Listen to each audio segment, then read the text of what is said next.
Gangotri school Gondal આપનું હાર્દિક સ્વાગત છે આજના આપણા next virtual session English subject.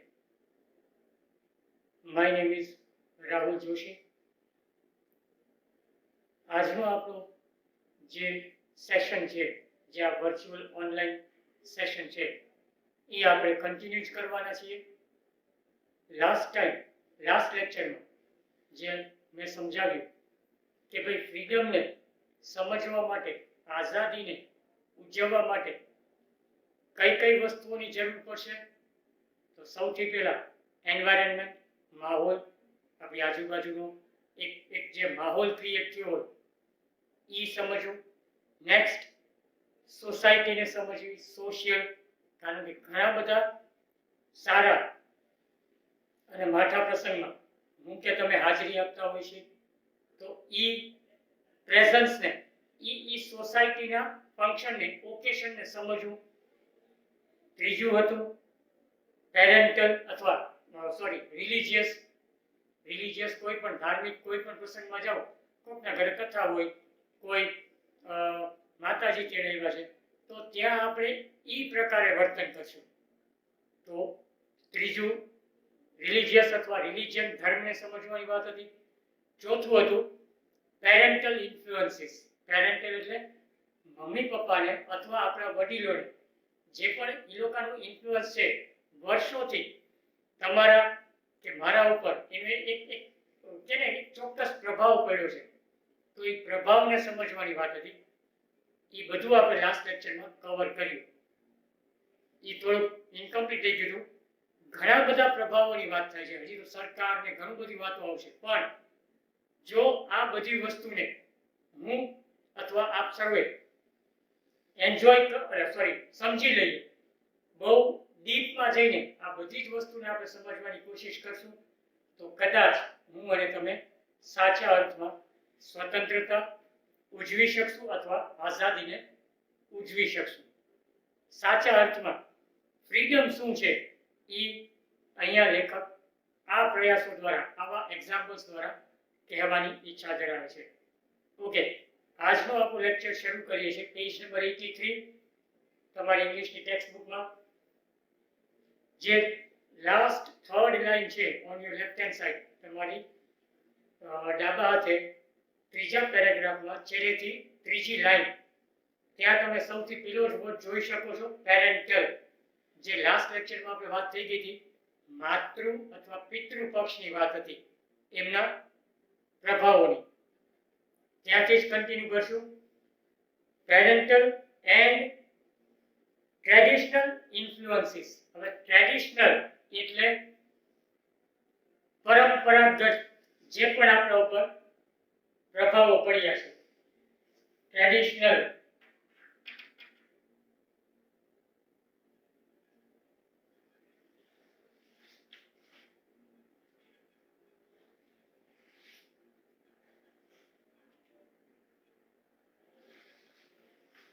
Traditional એટલે પરંપરાગત. પરંપરાગત એટલે વર્ષોથી ચાલતી આવતી બધી પ્રણાલીઓ, જે આપણે કહીએ કે ભાઈ બધી એક હું કે તમે ટેવાઈ ચૂક્યા છે.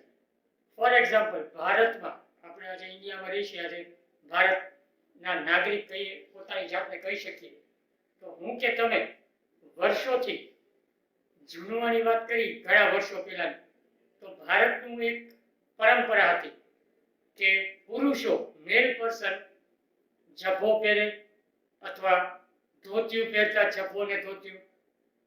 ગ્રેજ્યુઅલી જેમ જેમ દિવસો આગળ જતા ગયા, જેમ જેમ ફેશન આવતી ગઈ, ચેન્જ આવતો ગયો, એમ આપણે બધા જભ્ભો ને લેંગો થઈ ગયો, એમાંથી પાયજામો જેને કહી શકાય, એમાંથી આગળ જતા આજે આપણે શર્ટ, ટ્રાઉઝર, જેને આપણે ફોર્મલ ડ્રેસિંગ કહી છીએ સારા અર્થમાં, જીન્સ, ટી શર્ટ, એ બધું આવી ગયું છે.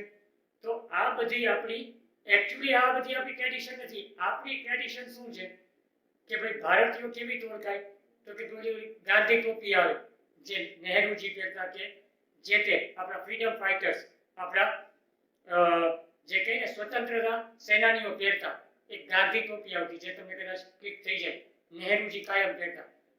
એક એના ઉપર કોટ હોય અથવા એ જે પણ ઉપરનું જે વેસ્ટ ઉપર કમર ઉપર જે પહેરતા હતા તો એ જભા જેવું હતું, ધોતિયું હોય અથવા પાયજામો પહેરતા, તો એ આપણી ટ્રેડિશન હતી. આજની તારીખમાં પુરુષોની ટ્રેડિશન કોઈ નથી, પણ અહીંયા ટ્રેડિશનની વાત શું કામ લેખકે લીધી છે ધ્યાનમાં? કારણ કે દિવસે ને દિવસે જેમ જેમ ફેશન વધતી જાય છે, જેમ જેમ એક ફેશન આપણે બધા વેસ્ટર્ન કલ્ચરને હવે ફોલો કરીએ છીએ, સ્પેશિયલી અમેરિકા કે બ્રિટિશર્સને, તો આપણે ત્યાંથી એ લોકો જે પહેરે છે જીન્સ ટી શર્ટ, અથવા લેડીઝની વાત કરીએ તો એ લોકો જીન્સ ટી શર્ટ ને ટોપ ને એવું બધું પહેરે છે. પણ આપણી ભારતીય સંસ્કૃતિ, આપણી પરંપરા શું છે ખાસ લેડીઝ માટે, સ્ત્રીઓ માટે? ઇન્ડિયન લેડી, કોઈ પણ ભારતીય કોઈ પણ સ્ત્રી કેવી રીતે ઓળખાય? તો કે સાડીથી. એનું ડ્રેસિંગ એક ચોક્કસ ડ્રેસિંગ હોય. લગ્ન થયા પછી તો કમ્પલસરી સાડી પહેરવી અથવા સારું ડ્રેસિંગ હોવું જોઈએ. હવે આજના યુગ પ્રમાણે આપણે, હું કે તમે, કોઈ પણ આપણા ફેમિલી મેમ્બર, સ્પેશિયલી લેડીઝને આપણે એટલું બધું રિજિડલી નથી કહી શકતા. રિજિડલી એટલે એટલું બધું આપણે એને કહીને કે જડતાપૂર્વક નથી કહી શકતા કે તમે, પછી બેન હોય, આપણા ભાભી હોય, આપણા કોઈ પણ સગાવાલા છે લેડી છે, તો આપણે એને નથી કહી શકતા કે તમે સાડી જ પહેરો. જે ઈ ગમે તે પહેરી શકે છે. ફોર એક્ઝામ્પલ જીન્સ પણ પહેરે છે અને આપણને કઈ વાંધો પણ નથી. તો આ ફેશન ચેન્જ થઈ છે. વર્ષો પહેલા સાડીઓ પહેરાતી, આજે પહેરાય છે, પણ એ ટ્રેડિશન, એ પરંપરાગત હતું. હવે જેમ જેમ આગળ વિશ્વ જાતું જાય છે એક ફેશન તરફ, એક બ્લાઇન્ડ રેસ લાગી છે, બ્લાઇન્ડ આંધળી દોટ લાગી છે ફેશન તરફ, તો એ ફેશનને ને કે તમે દરેક ભારતીયોએ સ્વીકારી, આપણે એક્સેપ્ટ કર્યું. પણ એનો અર્થ એ નથી કે આપણે આપણી પરંપરાઓ ભૂલી જાય.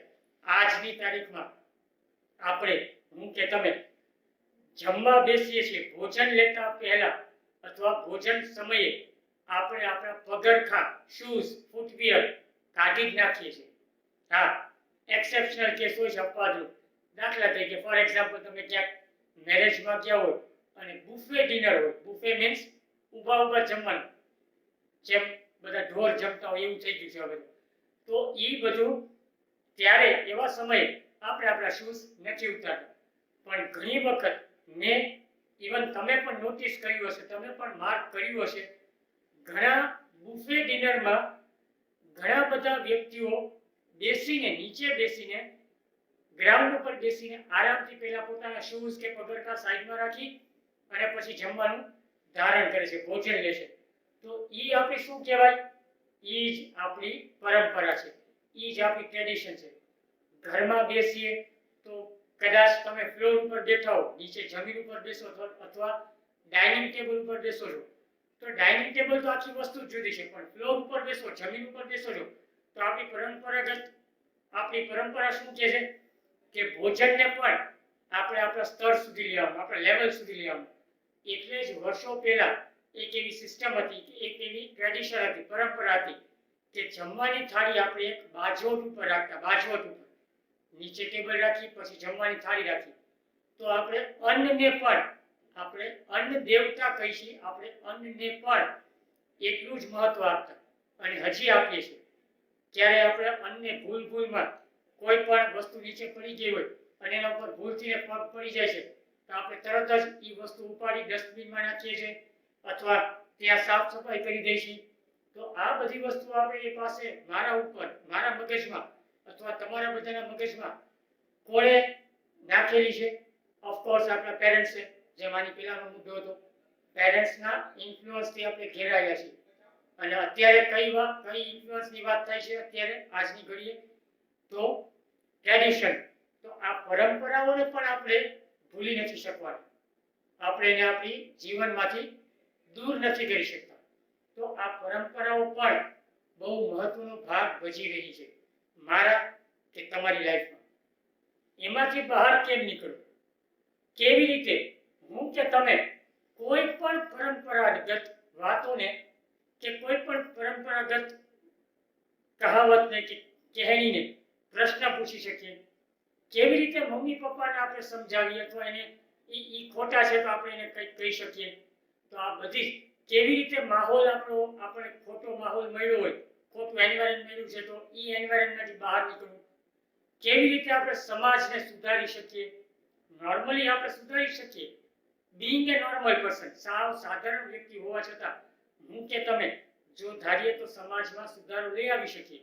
પણ કેવી રીતે?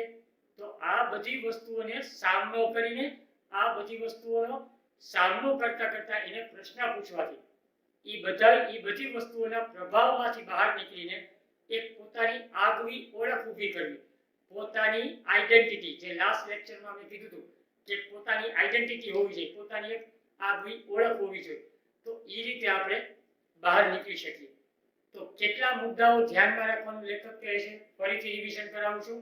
એન્વાયરમેન્ટ, માહોલ, બીજું આવે છે સોસાયટી, સમાજ, ત્રીજું હતું રિલિજિયન અથવા રિલિજિયસ વાતો, ધાર્મિક વાતો કે ધર્મ, ચોથું હતું પેરેન્ટલ ઇન્ફ્લુઅન્સીસ, પિતૃપક્ષ અથવા માતૃપક્ષની જે પણ દબાવો કે પ્રભાવો છે, દબાવ તો ન કહી શકીએ પણ પ્રભાવો કહી શકીએ, તો એ પ્રભાવને આપણે પ્રશ્ન પૂછી શકીએ કે આવું કેમ.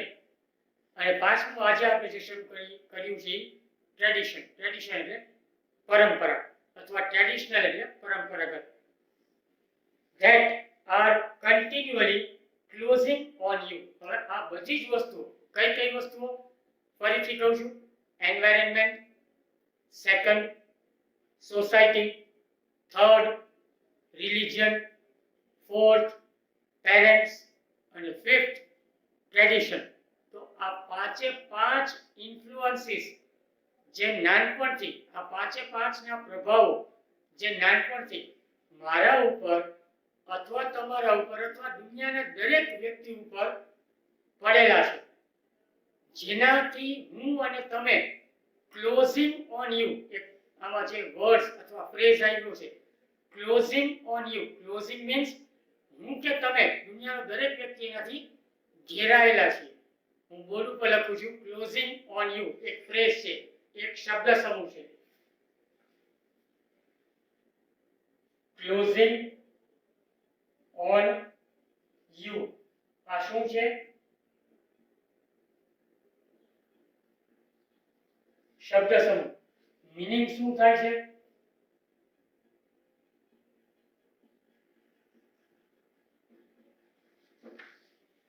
ઘેરાયેલા હોવું.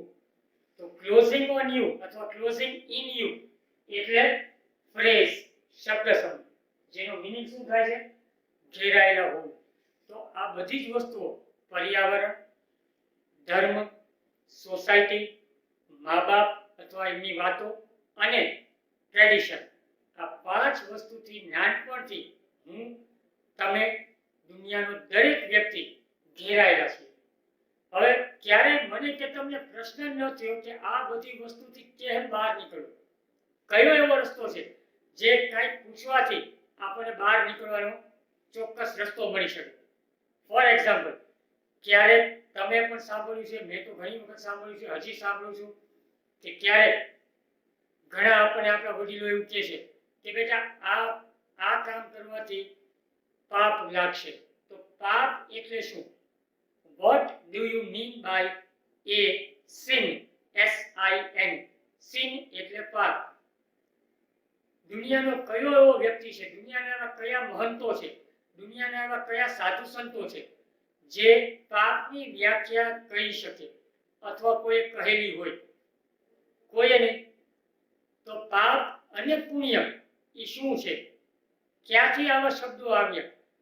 કયા કાર્ય કરવાથી પાપમાં આપણે પડશું, કયા કાર્ય કરવાથી પુણ્ય મળશે, એ કેમ કહી શકાય? તો આવા પ્રશ્ન નથી પૂછી શક્યા. એટલે જ લેખક જે કૃષ્ણમૂર્તિ શું કહેવા માંગે છે કે હું અને તમે અથવા દુનિયાનો દરેક વ્યક્તિ આ ફ્રીડમ નથી ઉજવી શકતા. તો ફ્રીડમ ઉજવવા માટે શું કરવાનું કહે છે? ઇનડાયરેક્ટલી, આડકતરી રીતે લેખક શું કહેવા માંગે છે કે આવા કોઈ પણ પ્રકારના પ્રશ્નોને અથવા કોઈ પણ પ્રકારની વાતોને આપણે પ્રશ્ન પૂછીએ. નાનપણથી કોઈ એક ભગવાનની ફ્રેમ દેખાડી, કોઈ પણ એક દેવી દેવતાની ફ્રેમ દેખાડી, મમ્મી પપ્પાએ એમ કીધું હોય કે બેટા આને તમે પગે લાગો, આ આપણા કુળદેવી છે અથવા કુળ દેવતા છે અથવા આપણા ધર્મગુરુ છે.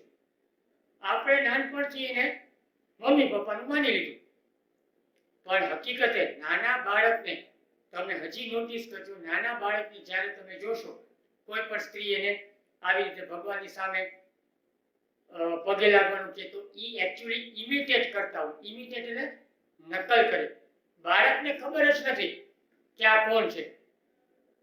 તો એ જેમ જેમ મોટું થતું જાય બાળક, જેમ તમે અને હું આજે એક લેવલ સુધી પહોંચી ગયા છે, છતાંય મને કે તમને કોઈ પણ ભગવાનની વાત કરીએ, કોઈ પણ દેવી દેવતાની વાત કરીએ તો આપણે ક્યારેય એમના વિશે આપણા મમ્મી પપ્પાને, આપણા વડીલોને, સમાજને, કોઈ પણ મહંતોને, ધર્મગુરુઓને કાંઈ પ્રશ્ન પૂછી નથી શક્યા.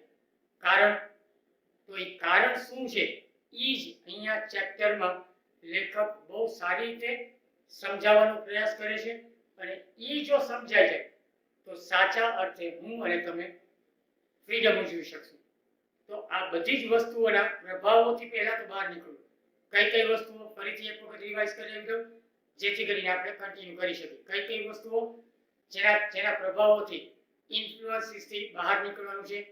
એન્વાયરમેન્ટ, માહોલ અથવા એટમોસ્ફિયર. નેક્સ્ટ ઇઝ સોસાયટી, સમાજ. થર્ડ ઇઝ રિલિજન, ધર્મ. ફોર્થ ઇઝ પેરેન્ટલ ઇન્ફ્લુઅન્સ, માતૃ અથવા માતા પિતાના પ્રભાવોમાંથી. And the fifth is traditional influence, પરંપરાગત પ્રભાવોમાંથી બહાર નીકળવાનું છે. જે નાનપણથી મને કે તમને કેવી રીતે આ બધા પ્રભાવે શું કરી રાખ્યું છે, ઘેરી રાખ્યા છે, મને કે તમને અથવા દુનિયાના કોઈ પણ સામાન્ય વ્યક્તિને. Okay, moving forward to next statement, આગળ વધીએ. But to understand the various influences, page number 83 ઉપર તમારા ડાબા હાથે થર્ડ પેરેગ્રાફમાં લાસ્ટ લાઇનમાં છેલ્લેથી ચોથો અને ત્રીજો શબ્દ છે બે લખ્યા છે. ફરીથી લખું છું બોર્ડ ઉપર, અને ડિફિકલ્ટ વર્ડ છે એટલે તમે નોટ ડાઉન પણ કરજો. But to understand the various influences, various એટલે જુદી જુદી અથવા વિવિધ.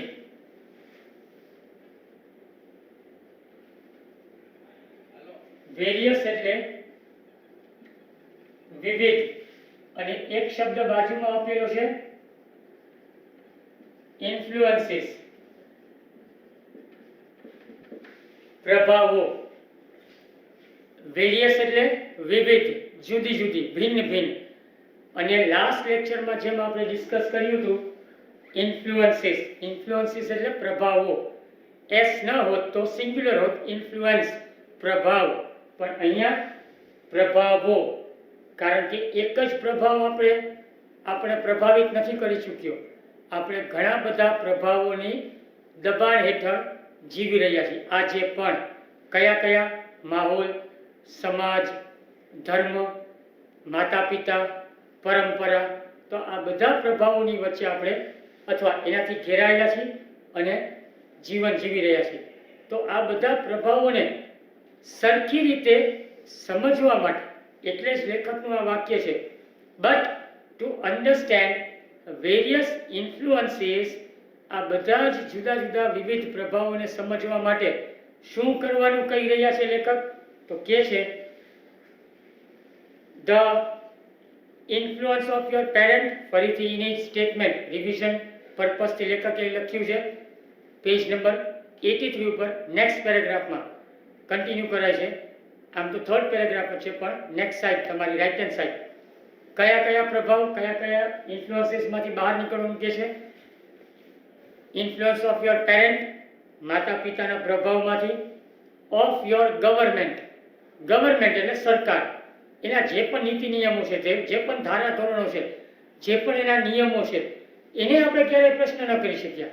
એક એક્ઝામ્પલ આપું છું ગવર્મેન્ટનો. તમે અને હું, મને તો વર્ષોથી આ રૂલ ખબર છે, કદાચ તમને પણ આઈડિયા હશે, પણ છતાં એક એક્ઝામ્પલ દ્વારા યાદ કરાવી દઉં જેથી કરીને તમને એ સમજાય. કે લેખકનો શું પોઈન્ટ છે અથવા શિક્ષકનો શું પોઈન્ટ છે, શું સમજાવવાની કોશિશ કરવા જઈ રહ્યા છીએ. ગવર્મેન્ટનો એક વર્ષોથી ઇન્ડિયામાં નિયમ છે. શું નિયમ છે? કે કોઈ પણ પુરુષ, સ્પેશિયલી બોયઝ, છોકરાઓ 21 વર્ષના થાય, 21 વર્ષ પૂરા થાય પછી જ જે તે બાળકને, જે તે છોકરાને લગ્ન કરવા માટેની છૂટ મળે છે. એમ આઈ ક્લિયર? ફરીથી એક્ઝામ્પલ કહું છું.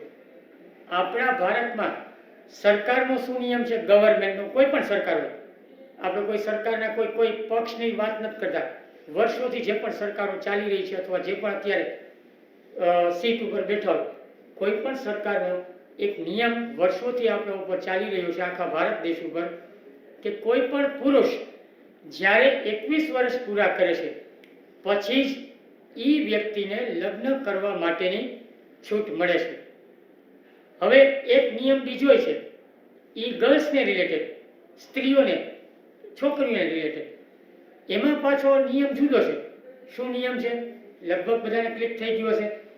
કોઈ પણ છોકરી ભારતની 18 વર્ષ પૂરા કરે એટલે તરત જ એ લગ્ન માટે વેલિડ ગણાય, એની ઉંમર અથવા એ વ્યક્તિ. તો આ ભેદભાવ કેમ ગર્લ્સ માટે 18 યર્સ નક્કી કર્યા અને કેમ બોયઝ માટે, પુરુષો માટે, છોકરાઓ માટે 21 વર્ષ નક્કી કર્યા? આ પ્રશ્ન થાવો, આ પ્રશ્ન ઉત્પન્ન થવો મનથી, એ સાચી સ્વતંત્રતા. કદાચ અત્યારે હવે ક્લિક થયું હશે, હવે તમને લાઈટ થઈ હશે, સ્પાર્ક થયું હશે કે સ્વતંત્રતા શું છે. આ બધી જ વસ્તુઓ, કારણ કે 18 વર્ષના તમે થયા એટલે લાયસન્સ મળી ગયું, ડ્રાઇવિંગ લાયસન્સ, બાઇકનું કે કારનું. 18 વર્ષ પછી તમને વોટિંગ રાઇટ્સ મળે, તમે મત આપી શકો છો, કાયદેસર મતદાન કરી શકો છો. તો 18 વર્ષ પછી પુરુષોને શું કામ લગ્નની મનાઈ છે? આ પ્રશ્ન થવો એ લેખકની ઈચ્છા છે અને એ જ સમજવાની અહીંયા મારી કે તમારી કોશિશ છે, અથવા સમજાવવાની મારા તરફથી એક કોશિશ છે કે ભાઈ ગવર્મેન્ટના એવા તો હજારો નિયમો છે જે મારે કે તમારે ગવર્મેન્ટને પ્રશ્ન પૂછી શકીએ, પણ ક્યારે, જે લાસ્ટ લેક્ચરમાં આપણે વાત થઈ હતી, ફ્રીડમને એન્જોય કરવા માટે શેની જરૂર પડશે? મને કે તમને ઇન્ટેલિજન્સની, બુદ્ધિ ચાતુર્યની. તો ભણ્યા હશો ઓછું, પણ આ બધા પ્રશ્નો થાય તો માની લેવું કે તમારું ભણતર એકદમ ચોક્કસ છે. ભલે ઓછું ભણ્યા છો પણ વ્યવસ્થિત ભણ્યા. આ મને પ્રશ્ન થયો તો તમને કેમ નહીં? અને આવા તો સરકારની કેટલા ધારા ધોરણો છે, કેટલા નિયમો છે. સરકારને સાઈડમાં રાખીએ, માતા પિતાની આવી કેટલી વાતોને આપણે પ્રશ્ન પૂછી શકીએ. ધર્મગુરુ વિશે, ધર્મ વિશે, કોઈ પણ જ્ઞાતિ વિશે. આપણે જ્ઞાતિવાદ કે ધર્મની વાત અહીંયા નથી કરવાના. હું કોઈ મોટો સંત નથી, પણ હું જ્યાં સુધી ભણ્યો છું ત્યાં સુધી મને જેટલી ખબર પડે તો હું મારા પેરેન્ટ્સને, હું મારા માતા પિતાને પૂછી શકું. જવાબ મળે કે ન મળે એ મહત્વ નથી, પણ પ્રશ્ન પૂછવું આપણી પહેલી આઝાદી છે, આપણી પહેલી ફ્રીડમ છે. અને એ જ ઉજવવાની વાત અહીંયા લેખક વારંવાર જુદા જુદા એક્ઝામ્પલ્સ દ્વારા કરવાની કોશિશ કરી રહ્યા છે. ઓકે, નેક્સ્ટ પોઈન્ટ ઉપર જઈએ. કયા પ્રભાવમાંથી બહાર નીકળવાની વાત થઈ રહી છે? પેરેન્ટ્સના પ્રભાવોમાંથી. બીજું આવે છે સરકારના પ્રભાવમાંથી અથવા એના ધારાધોરણ, નીતિ નિયમોમાંથી. ત્રીજું છે ઓર સોસાયટી, સમાજ. સમાજમાં જો અમુક માટે નિયમો છે, અમુક માટે નથી. ફોર એક્ઝામ્પલ, ઘણી વખત મેં નોટિસ કર્યું છે, હું કોઈનું ખરાબ નથી બોલતો, પણ ધીસ ઇઝ ધ ફેક્ટ. આ આપણે સમાજમાં જોઈએ છીએ કે ભાઈ હું ટ્રિપલ સવારીમાં 3 જણાને લઈને બાઇકમાં નીકળું તો મને તરત કોઈ કોન્સ્ટેબલ, કોઈ પણ વોર્ડન, પોલીસવાળા, કોઈ પણ અધિકારી મારી પાસેથી ફાઇન લેશે. એ જ સમયે કોઈ એક સ્ટુડન્ટ, કોઈ એક ગર્લ સ્ટુડન્ટ, એક છોકરી જે વિદ્યાર્થીની છે, એ મારી બાજુમાંથી નીકળી જશે તો એને એ પોલીસવાળા અટકાવશે પણ નહીં. તો ઘણી વખત આવા ભેદભાવ જોવા મળે છે. સમાજમાં. આને ભેદભાવ કહેવાય. એમાં પોલીસવાળાનો વાંક નથી ગણતો હું. નથી હું મારું બદનસીબી ગણતો કે હું અનલકી છું, એવું નથી. મેં રૂલ તોડ્યો, મેં કોઈ એક રૂલને બ્રેક કર્યો છે કે હું ટ્રિપલ સવારીમાં છું, I have broken the rule, I must pay the fine. મારે એ દંડ ભરવો જ પડશે કારણ કે મેં નિયમને તોડ્યો. પણ શું પેલી છોકરી જે બાજુમાંથી પાસ થઈ, કદાચ એની ઉંમર પ્રમાણે જે પણ બાઇક લઈને ત્યાંથી નીકળી, ત્યાંથી પસાર થઈ, તો કદાચ એ પોલીસવાળાએ એને ઊભી રાખીને પૂછ્યું હોત કે બેન તમારી પાસે લાયસન્સ છે અથવા હેલ્મેટ નથી પહેર્યું, તો આવું બધું ભેદભાવ કેમ થાય છે? ત્યારે આપણને આ પ્રશ્ન થવો જોઈએ કે ભાઈ મારા માટે એક નિયમ છે તો એ નિયમ દુનિયાના દરેક વ્યક્તિ માટે હોવો જોઈએ. કેમ અમારા ઉપર જ આ ઇમ્પ્લાય કરવામાં આવે છે કે એપ્લાય કરવામાં આવે છે? તો આવા સોસાયટીના, સમાજના ઘણા બધા નિયમો છે, ઘણા બધા એવા ધારા ધોરણો છે જે મારા ઉપર કે તમારા ઉપર વર્ષોથી એક કે ને કે શુદ્ધ ગુજરાતીમાં કહું તો ઠોકી બેસાડવામાં આવ્યા છે, ઇમ્પ્લાય કરવામાં આવ્યા છે. આપણી એક સ્લેંગ છે કે ભાઈ આપણા ઉપર એ નિયમો ફોર્સફુલી આપણે માનવા જ પડે. અને એવા ઘણા એક્ઝામ્પલ્સ છે. ભલે આપણે એક્ઝામ્પલ્સ બધાના ચર્ચા કરી શકીએ આપણા લેક્ચરમાં, પણ છતાંય તમને ઘણા એક્ઝામ્પલ્સ યાદ પણ આવી ગયા છે. અચ્છા, એક એક્ઝામ્પલ આજના યુગ પ્રમાણે જે પણ આ ટેકનોલોજીનો જે ફાસ્ટ યુગ આવી ગયો છે, 2021 ઓલમોસ્ટ 2021મી સદીમાં આપણે જીવી રહ્યા છીએ. પણ આજની તારીખમાં આપણી સમાજનો એક નિયમ આપણા ઉપર એવો છે, બોયઝને એમાં છૂટછાટ મળે છે, બાળકોને, છોકરાઓને, વિદ્યાર્થીઓને, પણ વિદ્યાર્થીનીનો ગર્લ્સને નથી મળતો. કયો નિયમ? કદાચ તમે બધાને ક્લિક થઈ ગયો હશે. રાત્રે 9 વાગ્યા પછી તમારે તમારા ફ્રેન્ડ સાથે, બોયઝને પોતાના ફ્રેન્ડ સાથે મૂવી જોવા જવું હોય તો કોઈ ના નહીં પાડે, પેરેન્ટ્સ ખાસ તો ના નહીં પાડે. પણ એ જ સમયે અથવા એ જ પરિસ્થિતિમાં જો તમારી બેનને અથવા તમારી કોઈ કઝિનને કે કોઈ પણ ગર્લને, કોઈ પણ છોકરી એના મમ્મી પપ્પાને એમ કહે કે મમ્મી કે ડેડી મારે લેટ નાઇટ મૂવી મારી ફ્રેન્ડ સાથે જોવા જવું છે, રાત્રે 9:30નો શો હોય, લેટ નાઇટ, તો કદાચ એ સમયે એમના મમ્મી પપ્પા એને ના પાડશે. તો આને શું કહેવાય સાદી ભાષામાં? ભેદભાવ. સમાજનો જ નિયમ છે ને. છોકરા માટે હા, છોકરીઓ માટે ના. છોકરાઓ ગમે તેવું ડ્રેસિંગ કરે એ ચાલશે, છોકરીઓ ડ્રેસિંગ એકદમ ડિસેન્ટ જ હોવું જોઈએ. આને પણ ભેદભાવ કહેવાય. તો આ બધું સમાજના પ્રભાવો કહેવાય, એના ઇન્ફ્લુઅન્સીસ કહેવાય, જે અહીંયા લેખક સમજાવવાની કોશિશ કરે છે. એના પછી કયો પ્રભાવ પડે છે? તો આપણી કલ્ચર. કલ્ચર એટલે સંસ્કૃતિ. આપણે જે પણ ભારત દેશમાં વર્ષોથી આપણે રહીએ છીએ, વી આર ઇન્ડિયન્સ, આપણે બધા ભારતીયો છીએ. તો આપણી સંસ્કૃતિ શું છે? વડીલોને પગે લાગવું, સારા દિવસો કે મોટા દિવસોમાં જનરલી હવે તો આપણે પગે લાગવાનું સાવ એવોઇડ જ કરી છે. આમ અડધે સુધી જ નમીએ છીએ, ગોઠણ સુધી માંડ હાથ જાય, પૂરા નમતા પણ નથી. પણ એ આપણી એકચ્યુઅલી કલ્ચર છે, એ આપણી સંસ્કૃતિ છે, એને આપણે ક્યારેય ભૂલવાનું નથી. ભલે ગમે તેમાં આપણે ફેશનમાં આગળ વધ્યા છે, પણ we will be always the Indians. આપણે હંમેશા ભારતીયો જ કહેવાશે. પણ હવે આપણે શું કરવાનું શરૂ કરી દીધું છે? વેસ્ટર્ન કલ્ચરને ફોલો કરવાનું શરૂ કર્યું. એટલે વડીલો જ્યારે ઓલા દિવાળીના દિવસો કે બર્થડે હોય મારો કે તમારો કોઈ પણ, અથવા દિવાળીના દિવસો પછી નવું વર્ષ આવે, બેસતું વર્ષ, તો આપણે આપણા વડીલોને હેન્ડ શેક કરીએ છીએ. આપણે એને પગે નથી લાગતા, એની બદલે happy new year orally handshake કરીને કરીએ છીએ. પણ આ હકીકતે આપણી સંસ્કૃતિ નથી. તો આ સંસ્કૃતિની બહાર નીકળી ગયા, પણ કેવી રીતે હજી આગળ આવવું? શું કામ આપણે હેન્ડશેક કરવા માંડ્યા? શું કામ આપણે પગે લાગવાનું કહેવામાં આવતું હતું? કાંઈક તો કારણ હશે ને. ક્યારેય પૂછ્યું કે મમ્મી કે પપ્પા, વર્ષના વચલે દિવસે જ, કોઈ પણ દિવસે જ્યારે તમારો બર્થડે આવતો હોય, જ્યારે તમારો જન્મદિવસ તમે ઉજવતા હોય, એ જ દિવસે અથવા ખાસ બેસતા વર્ષના દિવસે અમે શું કામ પગે લાગીએ છીએ? એની પાછળનું કારણ શું? આવો પ્રશ્ન પૂછીએ એ જ સાચી સ્વતંત્રતા. એનું કાંઈક તો આન્સર મળશે. વધીને શું કહેશે મમ્મી ડેડી પેરેન્ટ્સ શું કહે, બેટા ખબર નથી, વર્ષોથી ચાલ્યું આવે છે. તો આપણને ખબર છે કે એ આપણી સંસ્કૃતિ છે, જે વર્ષોથી આપણા ઉપર એને એક પ્રભાવ છે એનો, મારા કે તમારા મગજ ઉપર, તો એ આપણે એને ફોલો કરીએ છીએ. That's it. તો એ પ્રશ્ન થવો એ જ સાચી ઇન્ડિપેન્ડન્સ અથવા સાચી ફ્રીડમ છે. તો આવા કોઈ પણ સંસ્કૃતિના પ્રભાવ પણ મારા કે તમારા મગજ ઉપર ઘણા વર્ષોથી પ્રભાવ એના પડી ચૂક્યા છે. નેક્સ્ટ, કયા બીજા પ્રભાવો છે? તો બીજું આવે છે two which you belong of your beliefs. તમે જે પણ સંસ્કૃતિમાંથી આવો છો એના પ્રભાવો, અને તમે જે પણ માન્યતાઓ, તમારા મગજની જે પણ બધી માન્યતાઓ છે. આપણે ઘણી બધી વાતો માનતા હોય છે.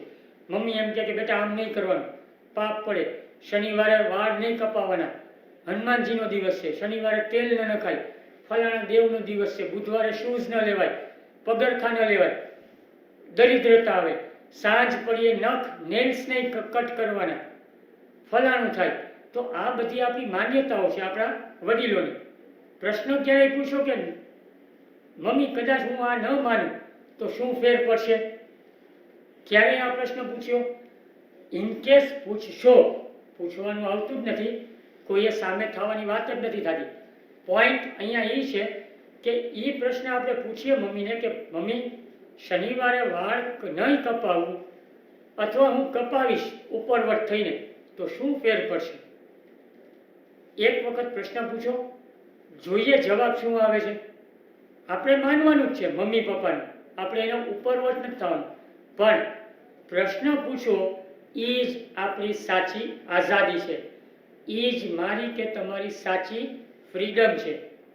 આ બધા પ્રભાવો જે પડ્યા છે ને, સો કોલ્ડ પ્રભાવો, એ બધાને પ્રશ્ન પૂછવાથી આપણે બહાર નીકળી શકશું. એટલીસ્ટ કાંઈક તો આઈડિયા મળશે, એટલીસ્ટ કાંઈક તો આન્સર મળશે, સાચો ખોટો જે પણ હોય. પપ્પાને પૂછીએ કે પપ્પા શનિવારે વાળ કેમ ન કપાવાય, તો પપ્પા શું કહેશે? બેટા ખબર નથી, મારા પપ્પા મને કહેતા. ધેટ મીન્સ વર્ષોથી ચાલ્યું આવે છે, પેઢી દર પેઢી આવતું ગયું, અને હજી આવનારી પેઢી ઉપર પણ આપણે આ બધું ઠોકી બેસાડવાના છીએ. આપણે એના ઉપર પણ ઇમ્પ્લાય કરશું. પણ સાચું તો જાણીએ કે આવું શું કામ, કયા ગ્રંથમાં હનુમાનજી એવું લખ્યું છે કે શનિવારે વાળ ન કપાવો? ક્યાંય નથી લખ્યું, કોઈ ગ્રંથમાં નહીં. પણ છતાંય હું કે તમે આ હિંમત નથી કરતા. હિંમત તો ગોઈ ઘરે ગઈ, પણ પ્રશ્ન નથી પૂછી શકતા. તો આ પ્રશ્ન પૂછવો એ જ સાચી આઝાદી, એ જ સાચી ફ્રીડમ છે. તો કોઈ માન્યતાને આંખ બંધ કરી બ્લાઇન્ડલી માની ન લેવી. કોઈ પણ માન્યતા હોય, માન્યતા એટલે અહીંયા એક વર્ડ આપેલો છે બિલીફ, હું બોર્ડ ઉપર લખું છું, પણ છતાંય બિલીફ્સ એટલે માન્યતાઓ.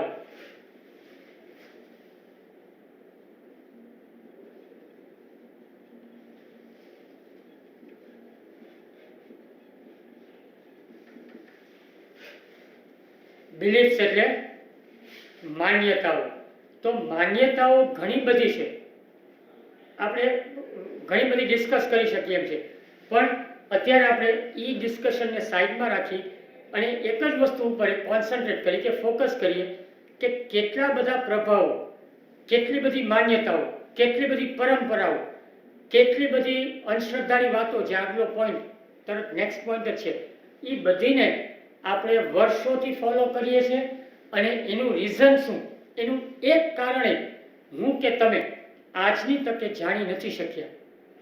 કારણ ગોડ નોઝ, મે બી ડર છે, મને કે તમને કોકનો ડર છે. પપ્પાને કંઈક પ્રશ્ન પૂછીએ, પપ્પાને આન્સર નથી આવડતો ને આપણે પ્રશ્ન પૂછીએ જ રાખશું તો બીક છે કે પપ્પા આપણે ઘરની બહાર કાઢી મૂકે.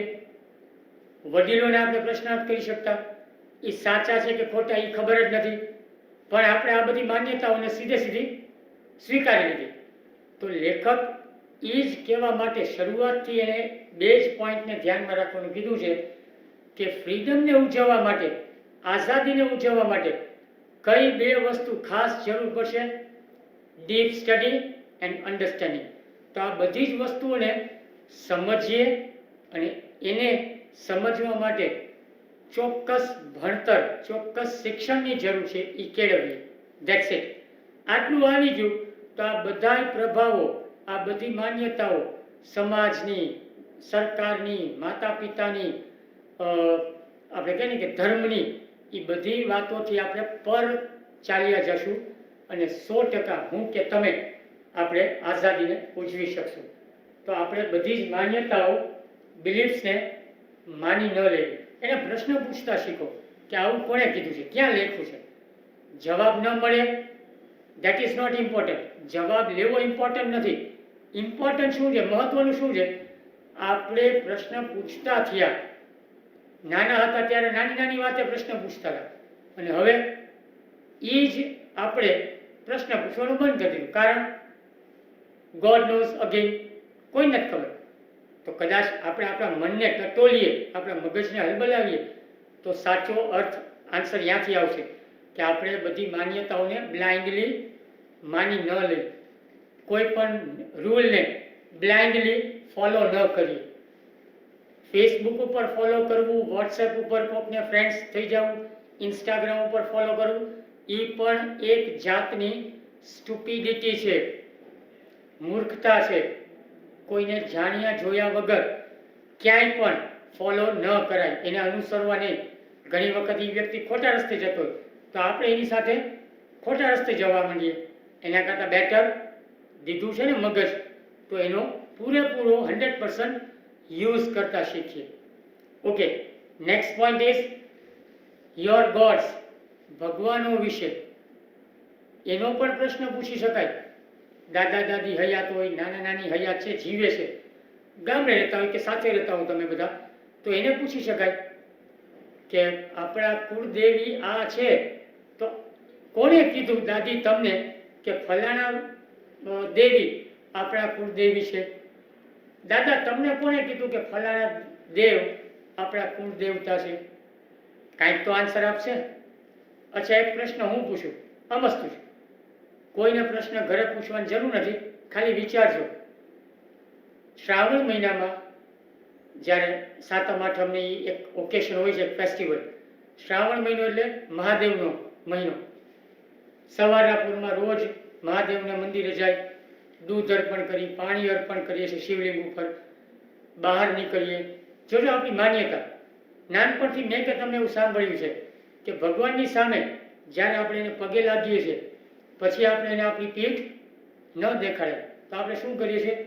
પગે લાગી અને પછી ઊંધા જ રિવર્સમાં જ પાછળ જાય, કારણ પીઠ ન દેખાડાય એવું આપણે માનીએ છીએ. આ આપણી માન્યતા, this is a belief. Okay, એને સાઈડમાં મૂકી. જેવા બહાર નીકળ્યા મંદિરની બહાર એટલે ઘંટ વગાડી ભગવાનના દર્શન છેલ્લે કરી પછી આપણે શું શરૂઆત કરશું? પ્રદક્ષિણાની. ક્યારેય પૂરી કરી છે?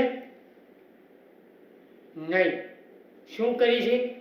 પ્રદક્ષિણા શરૂઆત થાય છે તો એક તો આપણે દિવાલને હાથ અડાડતા જઈએ, એવું માનીને કે હું શિવજીને ટચ કરું છું, ભગવાનને ટચ થાય છે મારો હેન્ડ, મારો હાથ, એટલે આપણે દિવાલને ટચ કરી આખી પ્રદક્ષિણા પૂરી કરતા નથી.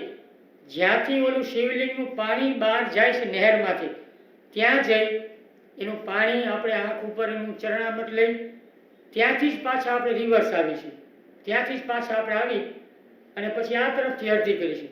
તો પ્રદક્ષિણા પૂરી ક્યાં થઈ? એકચ્યુઅલી પ્રદક્ષિણા કેવી હોવી જોઈએ? કન્ટિન્યુઅસલી. આપણે શું કરીશું? બહાર નીકળ્યા મંદિરની, શરૂઆત કરી, અહીંયા સુધી આવ્યા, ત્યાંથી ચરણામૃત લઈ પાછા રિવર્સમાં ગયા, અહીંયાથી અડધે આવ્યા, ત્યાં પાછું ચરણામૃત લીધું, વળી આમ ગયા. તો આ પ્રદક્ષિણા પૂરી ક્યાં થઈ? આ તો આપણે માન્યતાને ફોલો કરી. પ્રદક્ષિણા પૂરી ક્યારે થઈ હોત? જ્યારે તમે ત્યાંથી આગળ આવી એ નહેરને ટપી અને આગળ કન્ટિન્યુઅસલી પ્રદક્ષિણા કરી હોત. એ તો આપણે કરતા નથી. અને શું કામ નથી કરતા? ક્યારેય વિચાર્યું? આ પ્રશ્ન થવો મનમાં કે આપણે પ્રદક્ષિણા અધૂરી કરી, આપણે પ્રદક્ષિણા પૂરી નથી કરતા. કારણ શું? ઈ નહેરને ટપવાની અથવા એને ક્રોસ કરવાની મનાઈ શું કામ છે? શું છે એવું કોઈ કારણ કે એને આપણે જ્યાંથી દૂધ કે પાણી કે જે પણ નહેર નીકળે છે, જ્યાં આપણે ચરણામૃત લીધું અથવા એક પ્રસાદ નામને આપણે કંઈક લીધું, તો એને આપણે ક્રોસ કેમ નથી કર્યું? એનું શું કારણ? આ પ્રશ્ન થવો મનમાં ઘણા બધા ગ્રંથમાં લખ્યું છે. એનો બહુ ઇઝી આન્સર છે કે મહાદેવના જે 12 જ્યોતિર્લિંગ છે ભારત દેશમાં, એમાં સોમનાથ આપણું એક ગુજરાતનું, એમાંથી એવા શું કે આપણે ડેન્જરસ ખતરનાક રેડિયેશન્સ નીકળે છે, ઓલા કિરણો નીકળે છે કે કોઈ વ્યક્તિને ક્રોસ ન કરી શકે. પણ ક્યાં? આ 12 જ્યોતિર્લિંગમાં.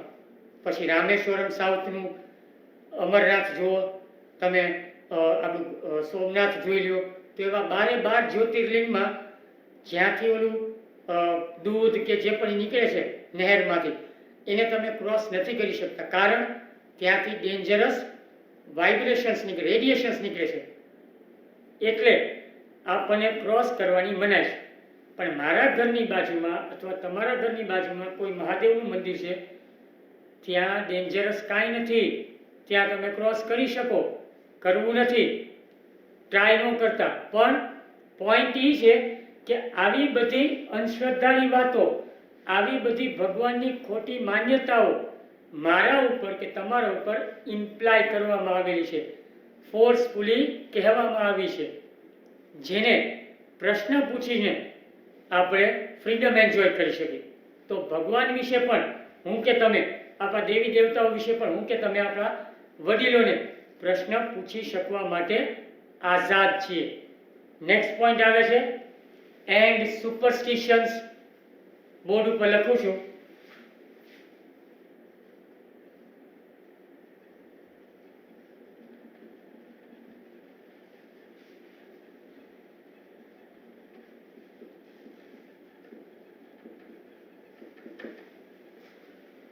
સુપરસ્ટિશન્સ એટલે અંધશ્રદ્ધાઓ, જે ઘણી બધી અંધશ્રદ્ધાની હમણાં આપણે વાત થઈ.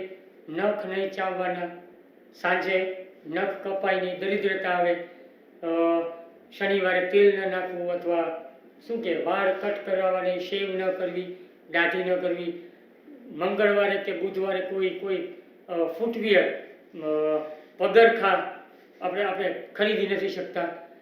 કોઈ બિલાડી આપણે ચાલીને જતા હોય કે ક્યાંય પણ અમસ્તા ઇવનિંગ વોક કરતા હોય કે ક્યાંક કામસર જઈ રહ્યા છે, તો કોઈ બિલાડી રસ્તો કાપે, પછી કાળી હોય કે કોઈ પણ કેટ, કોઈ બિલાડી રસ્તો કાપે તો આપણે ઊભા રહી જાય છે. એડકી આવે, હિકઅપ્સ આવે, એડકી, તો માન્યતા અથવા અંધશ્રદ્ધાની વાતો એવું છે, આપણે એવું સાંભળ્યું છે, મેં સાંભળ્યું છે, કદાચ તમે પણ સાંભળેલું છે, 7 ઘૂંટડા, આઈ રિપીટ, 7 ઘૂંટડા પાણી પીએ, 1, 2, 3 એવી રીતે 7 વખત, તો આપણી એડકી બંધ થઈ જાય. All these are superstitions. બધી જ અંધશ્રદ્ધાની વાતો છે. તો આવી તો કેટલી અંધશ્રદ્ધાની વાતો તમને મારાથી વધારે ખબર હશે, મને તો 2-5 જ યાદ આવે છે.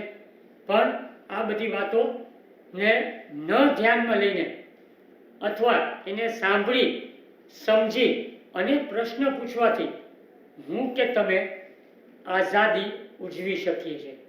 પછી ભગવાનને ધ્યાનમાં રાખીને ધર્મ, જ્ઞાતિ, પરંપરાઓ, આપણી સંસ્કૃતિ, માન્યતાઓ, અંધશ્રદ્ધાની વાતો, સરકારી નિયમો, કોઈ પણ વસ્તુને આપણે પ્રશ્ન પૂછી શકીએ, કોઈ પણ વ્યક્તિને પ્રશ્ન પૂછી શકીએ.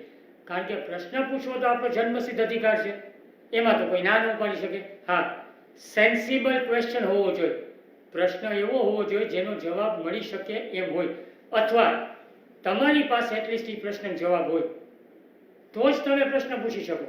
દાખલા તરીકે હું કાંઈક પ્રશ્ન પૂછું તમને બધાને, અને જવાબ તમે મને બીજા લેક્ચરમાં, નેક્સ્ટ લેક્ચરમાં કે ક્યારેક પણ ભવિષ્યમાં કોમેન્ટમાં કે કોઈ પણ એક ફોન કરીને પૂછો, અને ઇન કેસ મારી પાસે જવાબ નથી, તો મને પ્રશ્ન પૂછવાનો હક જ ન હોય અથવા ન હતો. મારી પાસે પહેલા પ્રશ્નનો જવાબ રેડી હોવો જોઈએ, ત્યારે જ હું એલિજિબલ છું, લાયક છું તમને પ્રશ્ન પૂછવા માટે. તો પ્રશ્ન પૂછવા પહેલા હંમેશા વિચાર કરજો કે તમે શું એનો આન્સર જાણો છો, એનો જવાબ જાણો છો. અહીંયા લેખક આ બધા પ્રશ્ન એટલે પૂછે છે કે ધર્મને ફોલો કરો છો, કોઈ જ્ઞાતિને ફોલો કરો છો, કોઈ ધર્મ ગુરુને ફોલો કરો છો, કોઈ દેવી દેવતાઓને માનો છો, મા બાપની વાતો માનો છો, અંધશ્રદ્ધાની વાતો માન્યતાઓ માની છે. પણ લેખકને પાસે દરેકે દરેક વાતનો જવાબ આ યુનિટમાં લખેલો મળશે. અને મેં એક વખત કહી દીધું છે ઇનડાયરેક્ટલી કે આડકતરી રીતે એનો આન્સર અહીંયા આપેલો છે, જે મને અને લેખકને બંનેને ખબર છે કે આપણે આ બધા વ્યક્તિઓને શું કામ પ્રશ્ન નથી પૂછી શકતા, એનું કારણ શું છે, એ હમણાં કદાચ નેક્સ્ટ પેરેગ્રાફમાં એનો આન્સર ઇઝીલી જોવા મળશે. ઓકે, સો કઈ કઈ વસ્તુઓની ઇન્ફ્લુઅન્સીસ ફરીથી એક વખત રિવિઝન કરી લઈએ. કઈ કઈ વસ્તુઓને આપણે પ્રશ્ન નથી પૂછી શકતા અથવા એના પ્રભાવ હેઠળ જીવી રહ્યા છીએ? માહોલ, ધર્મ, સોસાયટી, માતા પિતા, સમાજ, સંસ્કૃતિ, પરંપરાઓ, સરકારી નીતિ નિયમો કે ધારાધોરણો, માન્યતાઓ, આપણી અંધશ્રદ્ધાની વાતો, ભગવાન કે ભગવાનને લગતી બધી જ વાતો, દેવી દેવતાઓની કે આપણા ગ્રંથોની. તો આ બધા જ પ્રભાવોની હેઠળ હું ને તમે વર્ષોથી જીવતા આવ્યા છીએ, હજી જીવીએ છીએ અને પ્રશ્ન નથી પૂછી શક્યા. પણ લેખકનું માનવું એવું છે કે જો હું કે તમે આ બધી વસ્તુનો વિરોધ કરતા શીખીએ, વિરોધ ઇન ધ સેન્સ ઝઘડો કરીને ન થાય, વિરોધ શાંતિથી પણ દર્શાવી શકાય, તો પ્રશ્ન પૂછવાનું આપણે શરૂઆત કરીએ તો કદાચ મને કે તમને આઝાદીનો અર્થ અથવા આઝાદી સમજાઈ જાય અને હું અને તમે આઝાદીથી જીવન જીવવાની શરૂઆત કરી શકીએ છીએ. કદાચ એ આજથી કે કાલથી પણ હોઈ શકે, મે બી આફ્ટર સમ યર્સ, અમુક વર્ષો પછી પણ આ કરી શકીએ. પણ એના માટે પહેલાં તો બે વસ્તુની જરૂર છે, deep study and understanding. Okay, next point શું છે તો superstitions of the tradition to which you conform unthinkingly. એવી અંધશ્રદ્ધાની વાતો, એવી માન્યતાઓ, એવી બિલીફ્સ અથવા સુપરસ્ટિશિયસ ટોક્સ, એવી બિલીફ્સ કે એવી માન્યતાઓ કે એવી અંધશ્રદ્ધાની વાતો જે નાનપણથી હું અને તમે સાંભળતા આવ્યા છીએ અને એને આપણે વિચાર્યા વગર અનથિંકિંગલી, એક વર્ડ આપેલો છે અનથિંકિંગલી, કોઈ પણ જાતના વધારાના વિચાર વગર એને આપણે અનુસરીએ છીએ. પછી એમાં હું પણ આવી જાઉં છું ઓફકોર્સ, અને તમે બધા આવી જાઓ છો, દુનિયા આખી આવી જાય છે. તો આપણે આ બધી વસ્તુને પહેલાં પ્રશ્ન થવો જોઈએ કે આ બધી માન્યતાઓ માનવા જેવી છે ખરા? ઇફ યસ તો માનીએ પણ ખરા, કોઈ વાંધો નથી, પણ એનો આન્સર મળવો જોઈએ. પ્રશ્ન થયો છે તો આન્સર મળવો જોઈએ. દુનિયામાં કોઈ વસ્તુ, કોઈ પણ પ્રશ્નનો જવાબ ન મળે એવું પોસિબલ નથી.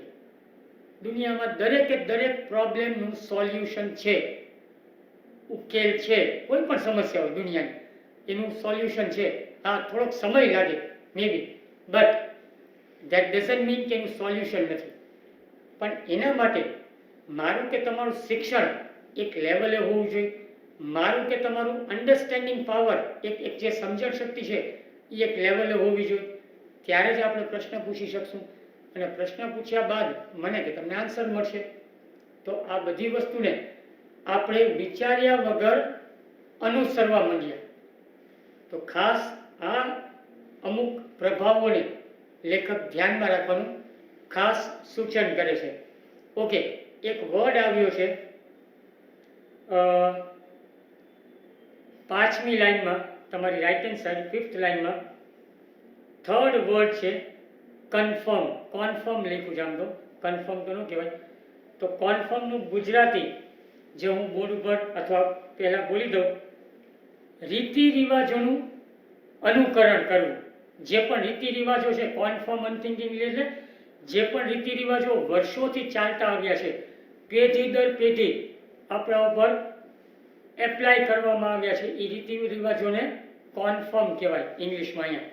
તો તમે પણ લખી શકો છો, હું પણ અહીંયા લખું છું.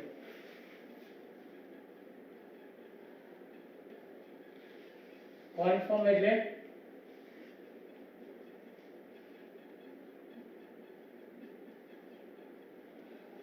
રીતિ રિવાજોને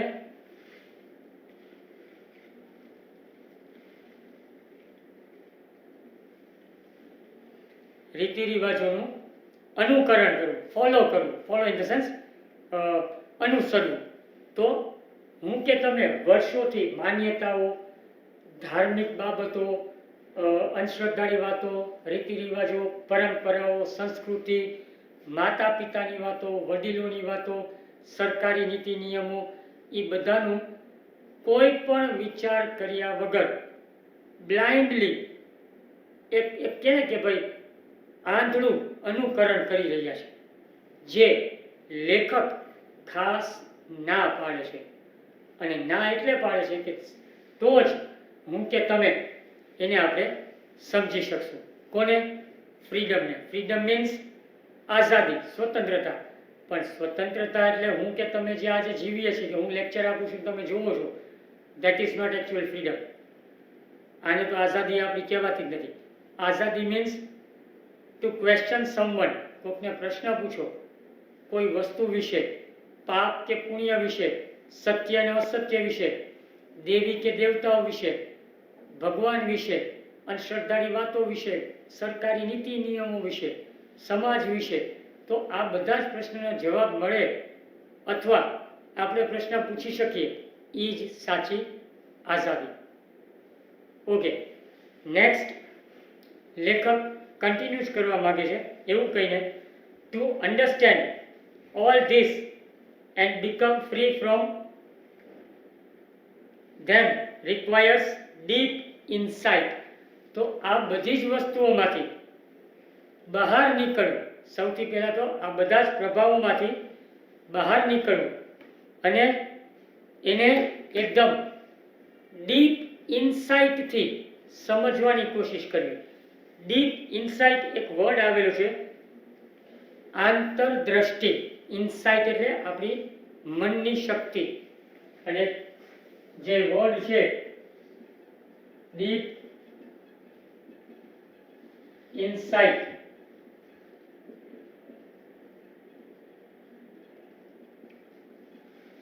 આંતરદ્રષ્ટિ, આપણી જે એક મનથી આપણે સમજી શકીએ છીએ, આપણે એક આપણું અન્ડરસ્ટેન્ડિંગ લેવલ હોય, ભલે ઓછું છે, મહંતો મહાન વ્યક્તિઓ જેટલું નથી, બટ એ અન્ડરસ્ટેન્ડિંગને પણ એ મગજથી આપણે જે વિચારો ચાલે છે એને આપણે સતેજ કરવાની વાત છે, એને શાર્પ કરવાની વાત છે. કારણ કે આપણા માઇન્ડમાં, આપણા મગજમાં હજારો થોટ્સ, હજારો વિચારો ચાલતા હોય છે. ઘણી વખત આપણને ક્લિક પણ થાય કે આ પ્રશ્ન મારે પૂછવો છે, પણ સમહાવ કોઈ કારણસર નથી પૂછી શકતા. રીઝન, આન્સર હવે કદાચ આપી શકાય, જે લેખકનો પણ છે, મારો પણ એક એ જ મંતવ્ય છે. આપણા અંદરનો ડર, આપણા શરીરની અંદરનો એક ડર. પેરેન્ટ્સને કંઈક પૂછવાથી પેરેન્ટ્સ ખીજાશે તો, મમ્મી પપ્પા ખીજાય તો, શિક્ષકોને કાંઈ વસ્તુ ન સમજાણી, શિક્ષકોને ચાલુ ક્લાસે ડિસ્ટર્બ કરશું અને શિક્ષક એમ કે, ટીચર એમ કે, ફેકલ્ટી કે ભાઈ લીવ ધ ક્લાસ, ક્લાસ છોડીને જતા રહ્યો, એ એક ડર. તો આ બધો ડર ને હકીકતે આપણે સમજવાની વાત છે. આ એક ડર જ છે કે આ કોઈ પણ નીતિ નિયમોને આપણે ઓળંગી ન શક્યા અત્યાર સુધી. ઓકે, સો આ ડીપ ઇનસાઇટને સમજવું અતિશય મહત્વનું છે. But you generally give in to them because inwardly you are frightened. પણ આપણે આ કોઈ પણ વ્યક્તિ, મા બાપ, સમાજ, સરકાર, ધાર્મિક ધર્મ ગુરુઓ, આપણી માન્યતાઓ, આપણા વડીલો, આપણી અંધશ્રદ્ધાની વાતોને કોઈ પણ જગ્યાએ કોઈને પ્રશ્ન નથી કરી શક્યા આજ સુધી, અને કદાચ ભવિષ્યમાં નહીં કરી શકીએ. એનું એકમાત્ર કારણ શું? ઇનવર્ડલી.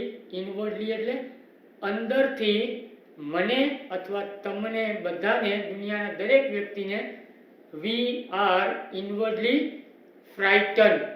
ફ્રાઇટન એટલે ભયભીત થયેલા છીએ, ડરેલા છીએ. એક શબ્દ લખું છું, ફ્રાઇટન એટલે ડર અથવા ભય. તો ઇનવર્ડલી અંદરથી હું કે તમે વર્ષોથી કંઈક પૂછવા માંગીએ છીએ, ઘણા સમયથી કોઈ એક વ્યક્તિને કોઈ વસ્તુને કાંઈ પણ જાણકારીની આપણે જાણકારી લેવાનો પ્રયાસ કરી રહ્યા છીએ, પણ નથી પૂછી શકતા. કારણ વી આર ફ્રાઇટન. આપણે ઘણા વર્ષોથી, ઘણી પેઢીઓથી, પેઢી દર પેઢી બધા જ એક એક ડરનો સામનો કરી રહ્યા છે. તો એ ડરને દૂર કરવું કેવી રીતે દૂર થશે? પ્રશ્ન પૂછવાથી. મેં પહેલાં કીધું, answer is not important. Mummy papa કે સરકાર કે ધર્મગુરુ આન્સર આપે એ મહત્વ નથી. પ્રશ્ન પૂછવો આપણો અધિકાર છે. પ્રશ્ન પૂછીએ અને આન્સર ઇન કેસ મળે છે, then we are not afraid of anyone. And હકીકતે આપણે આપણી જાતને ઇન્ડિપેન્ડન્ટ અથવા ફ્રી કહી શકશું. તો મિત્રો, અહીંયા લેખક આ પોઈન્ટ સુધી, અત્યારે આપણે કદાચ આ લેક્ચરને અહીંયા આપણે એન્ડ કરવાનો થાય, તો આજે આપણને એટલી ખબર પડી કે ભાઈ કેટલા પ્રભાવોથી આપણે ઘેરાયેલા છીએ. તો કે માહોલ, સમાજ, ધર્મ, માતા પિતા, અંધશ્રદ્ધાની વાતો, પરંપરાઓ, રીતિ રિવાજો, આ બધી વસ્તુથી હું ને તમે નાનપણથી દુનિયાનો દરેક વ્યક્તિ ઘેરાયેલો છે. કેવી રીતે બહાર નીકળી શકશું આ બધા પ્રભાવોમાંથી? પ્રશ્ન કરવાથી. પ્રશ્નનો આન્સર મળવો મહત્વનો છે? તો કે નહીં, એ મહત્વ નથી. પણ પ્રશ્ન પૂછવો એ જ આપણી સાચી આઝાદી. પણ શું કામ નથી પૂછી શકતા પ્રશ્ન? Because we are inwardly frighten. આપણને ડર લાગે છે કે મમ્મી પપ્પા ખીજાશે તો, પેરેન્ટ્સ આપણને ઘરની બહાર કાઢી મૂકશે તો, ધર્મગુરુઓ આપણને ધર્મથી બાકાત કરી દેશે તો, કાંઈ પણ કોઈ પણ જાતના પ્રશ્ન હોય, કોઈ પણ ડર છે. પણ હકીકત એ છે કે વી આર ફ્રાઇટન. સો આ ડરને દૂર કરી અને આપણે આગળ વધવાનું છે. અને એટલે જ હું કે તમે આજે આપણે આ શિક્ષણ મેળવી રહ્યા છીએ. શિક્ષણનો આ બુકમાં લખેલું છે, હું નથી કહેતો, દુનિયાના દરેક વ્યક્તિ માટે શિક્ષણનો, એજ્યુકેશન આપવાનો કે લેવાનો એકમાત્ર જ હેતુ હોય છે, to be free from what we say fear. ડરથી ભયમુક્ત થવું, ડર વગરનું જીવન જીવવું, ભયમુક્ત જીવન જીવવું એ જ શિક્ષણનો એકમાત્ર હેતુ છે. આમાં પણ લખેલું છે, હું મારા કોઈ મનથી વિચારો નથી રજૂ કરતો કે પ્રેઝન્ટ કરતો. લેખક ખુદ કહે છે કે એજ્યુકેશનનો એક જ હેતુ છે, પર્પસ છે. શું? To be free from fear. ભયથી, ડરથી આપણે બધા દૂર થઈ જઈએ. જે મનમાં ડર છે એને આપણે દૂર કરીએ. તો મિત્રો, આજે આપણે અહીંયા સુધી રાખીએ છીએ. નેક્સ્ટ લેક્ચરમાં, નેક્સ્ટ વર્ચ્યુઅલ લેક્ચરમાં આપણે ફરીથી આને આ પોઈન્ટને ડિસ્કસ કરશું. હજી મેં જેમ પહેલાં પણ કહ્યું, હજી આ ચેપ્ટર એમ જલ્દી પૂરો થાય એમ નથી. અતિશય ફિલોસોફિકલ વાતો છે. તત્વજ્ઞાનને ધ્યાનમાં રાખીને લેખકે બહુ સારી એવો પ્રયાસ કર્યો છે ફ્રીડમને સમજાવવા માટે. અને જો ઇન્ટરેસ્ટથી આ બધી વસ્તુ સમજવાની કોશિશ કરશો તો 100% આખો ચેપ્ટર ફિલોસોફિકલ હોવા છતાં, ફિલોસોફિકલ ઇન ધ સેન્સ તત્વજ્ઞાની હોવા છતાંય એકદમ ક્લિયર થઈ જશે. પણ આ બધા જ પોઈન્ટ્સને ખાસ ધ્યાનમાં રાખજો. કોઈ પોઈન્ટ મિસ ના થાય, કોઈ પોઈન્ટ ક્યાંય ચૂકાય નહીં. લેખક આપણને કોઈ ધર્મ કે જ્ઞાતિના વિરોધમાં નથી લઈ જવા માંગતા. એ તો આપણને શું કહેવા માંગે છે કે તમે પ્રશ્ન પૂછતા થાઓ. તમે આટલું ભણો છો, તમારું એજ્યુકેશનનો પર્પસ શું છે, શિક્ષણનો હેતુ શું છે? પ્રશ્ન પૂછો. તો એ કરો તો જ તમે તમારી સાચી સ્વતંત્રતા પૂજવી શકશો. તો અહીંયા આપણે આજનો આપણો આ લેક્ચર એન્ડ કરીએ છીએ. નેક્સ્ટ લેક્ચરમાં, નેક્સ્ટ વર્ચ્યુઅલ લેક્ચરમાં જ્યારે આપણે મળશું ત્યારે 100% ફરીથી આપણે આને કન્ટિન્યુ કરશું. જે તે સ્ટેટમેન્ટ કે જે તે લાઇનથી આપણે અત્યારે અહીંયા પૂરું કરવા જઈ રહ્યા છીએ ત્યાંથી જ આપણે કન્ટિન્યુ કરશું. આઈ હોપ તમને બધાને લેક્ચર ક્લિયર થયો છે. હાર્ડ વર્ડ્સ પણ લખેલા છે. ઇન કેસ ન લખ્યા હોય તો તમે વિડીયો ફરીથી જોઈ શકશો અને નોટ ડાઉન કરી શકશો. Thank you for watching this video. અને નેક્સ્ટ લેક્ચરમાં આપણે ફરીથી ભેગા થઈશું. ખૂબ ખૂબ આભાર. Thank you.